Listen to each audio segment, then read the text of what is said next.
Hey, welcome back to All Things Gumball. I just got finished watching a video from a YouTuber that makes vending videos like I do and like many of you guys do. So she does claw machines and she has gumball machines, bulk candy vending machines. She has honor boxes. Her channel is called Integrity Vending. You may know her. Her name is Trina and her son's name is Brighton. And they do videos. They're always having a lot of fun. But she did a video that I just saw today. And I don't know when she posted it. Probably yesterday or whatever. And in the video she was talking a lot about a vendor who was in the same area that she has her honor boxes. Yeah, who started showing up at my locations, putting his box next to mine. This guy, we told him something about us, and he put an honor box right next to it. And he started putting his honor boxes in businesses that she had her honor boxes in. Here you see Brighton becoming frustrated, becoming angry about the whole thing. No, we do not vandalize. Stop. Pick them all up. That's not... Rightfully so. I would, you know, if I was a young kid like him, I probably would feel the same frustrations, you know, disappointments, anger. No! No! What she's trying to do is teach her son to do the right thing, you know, don't vandalize. You know, I think that's a great teaching to teach a child. You don't want to teach your children to do the wrong thing. You know, you don't want to encourage them to do the wrong thing. I know it's frustrating when your livelihood is being cut in half, which it would be if you had a vending machine or an honor box and someone brings an honor box next to yours. You know your income is going to be cut in half. And one of the things that she mentioned in the video was that his boxes were brand new and she had boxes that looked like, you know, they had some wear and tear. But that doesn't mean that you are going to feel any better when someone puts a machine next to yours or an honor box next to yours. It's frustrating and it's disappointing, and you realize that there is competition. And it's happened to me. I don't think as much as it's happened to her. I think this guy came along. I don't know how he found out where she was, but it seems like the person that sold her the route told this guy Ron where all those locations were, and Ron went ahead and started putting his honor boxes where she had her honor boxes. She doesn't mention anything about the guy that gave Ron the information, so I don't know exactly how he got the information. But it's happened to me. I'll have a vending machine in a location, and it does very well. And when I come back a month later or 2 months later, there's another machine right next to it. So my sales are cut in half. Now that person, he doesn't realize what it could be because he's never seen what it was before he was there. And he may not be bothered to move it. You know, if for an example, if I'm making $50 a month on a location and someone brings a machine, of course the sales will be split. I'll make 25, that person will make 25, but to him, he may think 25 is a good amount because he never knew what it was in the beginning. If he knew it was $50 originally, he may say, no, I don't want 25. I'm not going to settle for 25. So he may not want to leave that machine there, if that makes sense. She has her honor boxes in locations, and here comes the person. He brings honor boxes and puts his right next to hers. And in fact, he even moves her honor boxes to accommodate his honor box. And the sad thing is, in this business, you're going to find that that will happen to you. Several times I've had a vending machine in a great location. I've had some bulk candy vending machines in businesses where the machines make $50 and I come back and check on the machine and now there's two machines. There's one from someone else and there's my own, you know, bulk candy vending machine. And so what normally was a $50 location turns into a $25 location. And that person won't even know how good it was, so he's making 25, he feels happy with his 25. The thing I like about Trina, what she's doing is she's teaching her son respect. You know, she doesn't allow her son to vandalize the competition's property, which I think is very honorable. You know, I've got 2 daughters of my own, and I want to bring them up to be good human beings, good, honest human beings. I don't want them to treat other people badly. And as I've said in other videos, what you sow will come back to you. Whatever you put out in this world will come back to you. What you put into the world will come back to you. She's teaching her son to be kind, okay? And I read some of the comments, and I know there's a lot of people that are frustrated for her, and they want to come and do some justice. I don't know what I would do if I were her. I contacted Ron and I asked him if we could meet so we could try to set some boundaries in our town and our surrounding areas. I think what I would do if I were her, I'd leave my boxes there, and he probably, you know, let's say that her boxes make $10 a month profit. Well, now if there's 2 boxes, it's going to make $5 and $5. Hers is going to make $5, and this, you know, intruder is going to make $5. And he may think that it's not worth it to keep it there. So that meeting didn't go very well. So I sold my route to Ron. Ugh. And that may have been a good decision on her part. She may have had a better reason than to fight with the guy by leaving her boxes there. I don't mean to say fighting, like you're fighting with somebody, but she could have left the boxes there. And this has happened to me, I've had bulk candy vending machines in locations where I come and visit, and there's another bulk candy vending machine, and my location may not even be that good of a location. So I may be making $10 a month, and here comes another guy with another machine, and now it's making me $5 a month. And you know, what I do is I just ignore it. I leave it there, I ignore it. I don't do anything to damage his machine, because I know that if I do something to damage his machine, he may do it to me as a revenge, you know. So I just ignore it. And sometimes they see that the money's not that good, and they take their machine and leave. And I get the original amount that I was making back. That was it. This is our last lollipop route collection. How do you feel? Bad. Well, Sad. I know. Okay, so this is how much we collected.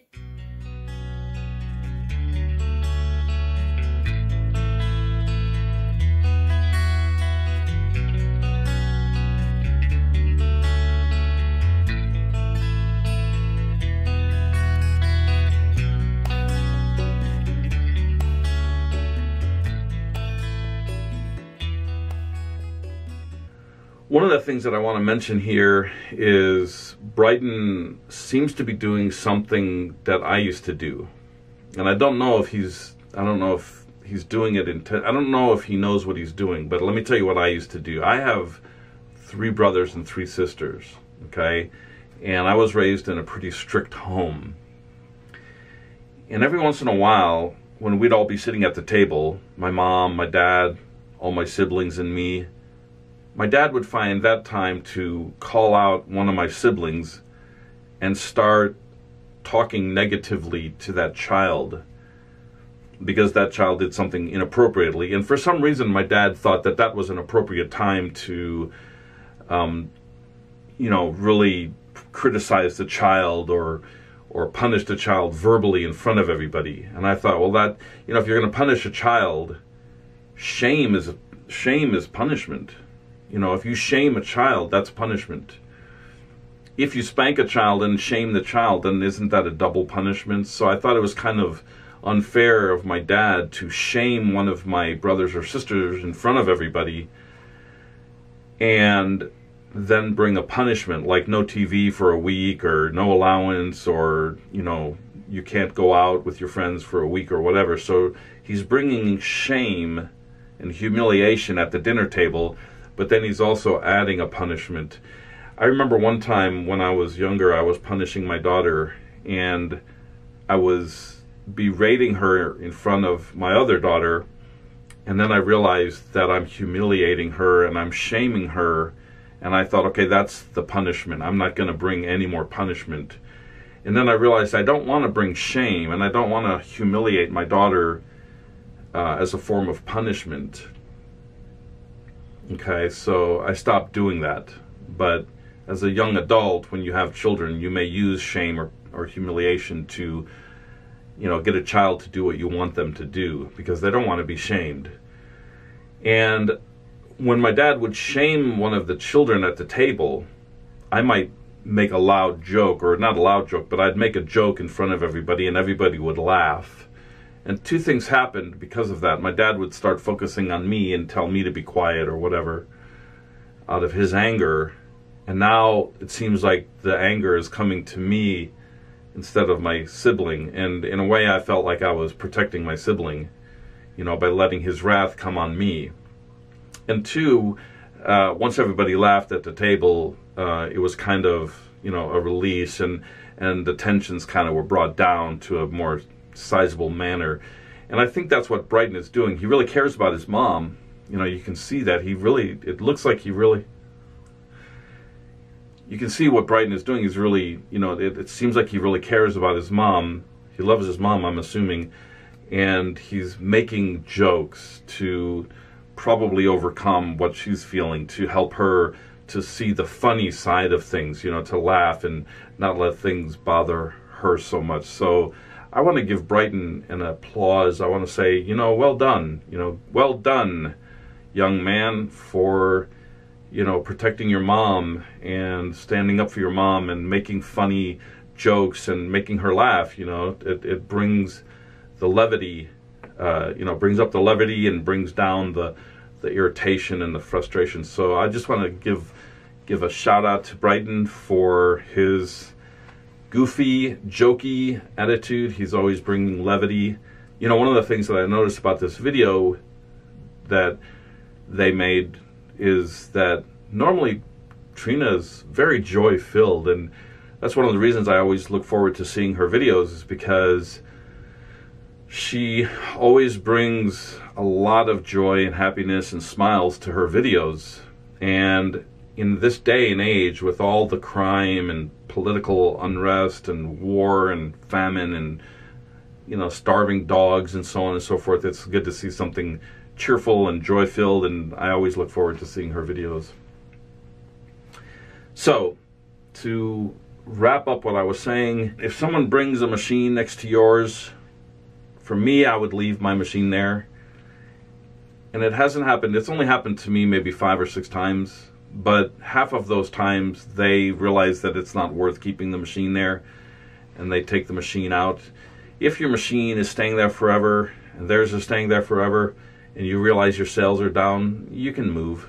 Don't hesitate to take your machine and find another location. It kind of reminds me of when I went down to pay my car insurance today. I go to what's called an umbrella company. Okay, so there's a company up here, and it kind of keeps it's affiliated with like 20 or 30 other insurance companies. So there's one name, and that's where I go, and they can choose different insurance companies to deal with. And so I went to pay my bill, and it's from this company down here, but they work through this, they're like the middleman. They call it an umbrella insurance agency. Okay, so I went to my umbrella insurance agency to pay these guys right down here.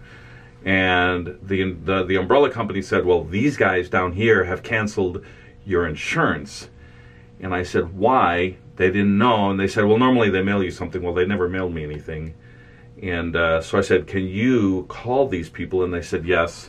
They called, and they sent a letter to the insurance company where I was paying. And I read the letter, and it said, we just have canceled your insurance. But they didn't say why, and I was never late.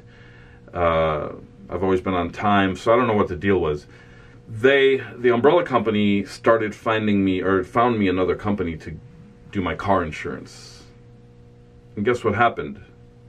It brought the price down $40. Okay, so by me getting canceled, it forced me to find another company, and the price went down by $40. I was paying about $100 for my insurance on my car, and now I'm paying $60.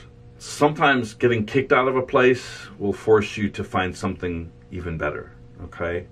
I know you guys keep asking about this board. I'm gonna make a video of this sooner or later. I just haven't worked out the kinks. It's something I haven't figured out how haven't figured out how to use this board. It's been a pipe dream, so when I figure it out, trust me, I'll tell you guys about it, because I want you guys to see exactly what it takes to have a business and what it takes to make something work. And organization is something that I'm not good at. I'm trying to get better, and I think this is part of what it'll take to get me more organized. But for me to use this board, I have to figure it out, figure out how to use it. You might see there's different colors. Now, most of them are white. Most of these little knobs are white. But you'll see there's some pink ones and green ones and orange ones. And you can buy all these stickers. These are stickers on magnets. You can buy these little magnets here. They're little round magnets. And the stickers, these are just garage sale stickers, and they come in different colors. For the most part, I bought white so I could write the names of the locations and realize that each location, most locations have at least two vending machines. And what I thought about after I made all of these white magnets is the color, it could be color coded. So the red ones or the pink ones, there's no red. The pink ones would be, like, let's say, the most important. So we have to focus on those. The green ones or the orange ones would be less important. Anyway, I'm working on it, so once I figure it out, I'll let you guys know about it. That's going to be the video of the day. As I said, I know this is kind of long and lengthy. I hope this will help you with your vending business, and I will catch you guys on another video. I do catch some of you guys on other videos. Trust me, I have so much on my plate, and there's so many people that have vending videos, and I wish to catch them all, but I know I can't. A lot of them slip through the cracks. But thank you for watching this one, and I'll catch you guys, or you'll catch me in another video. Have a good evening, have a good morning, or have a good afternoon.